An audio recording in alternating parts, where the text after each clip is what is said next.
12 March 2026। ত্রয়োদশ জাতীয় সংসদের প্রথম অধিবেশন।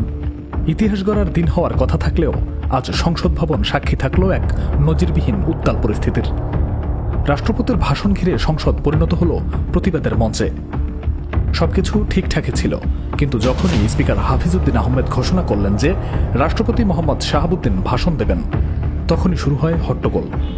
মুহূর্তের মধ্যেই বিরোধী দলের সংসদ সদস্যরা দাঁড়িয়ে প্রতিবাদ শুরু করেন। তাদের হাতের প্ল্যাকার্ডে লেখা ছিল স্পষ্ট বার্তা: জুলাই নিয়ে গাদ্দারি চলবে না, জুলাইয়ের রক্তের সাথে বিশ্বাসঘাতকতা বন্ধ করো। স্পিকার বারবার শান্ত হওয়ার আহ্বান জানালেও পরিস্থিতি নিয়ন্ত্রণে আসেনি। এর মধ্যেই রাষ্ট্রপতি সংসদ কক্ষে প্রবেশ করেন।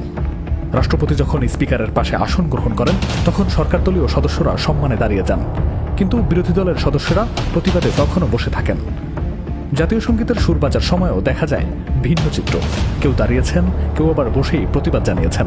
পুরো কক্ষ জুড়ে তখন এক চরম অস্থিরতা। রাষ্ট্রপতি মোহাম্মদ শাহাবুদ্দিন যে ভাষণ শুরু করলেন, বিরোধীদের চিৎকার এবং স্লোগান আরও তীব্র হয়ে ওঠে। ফ্যাসিস্টের দোসর আখ্যা দিয়ে তারা স্পষ্ট জানিয়ে দিয়েছিল রাষ্ট্রপতিকে তারা ভাষণ দিতে দেবেন না। মাত্র 2-1 মিনিট ভাষণ দেওয়ার পরেই বিরোধী দলীয় সদস্যরা ওয়াকআউট করেন।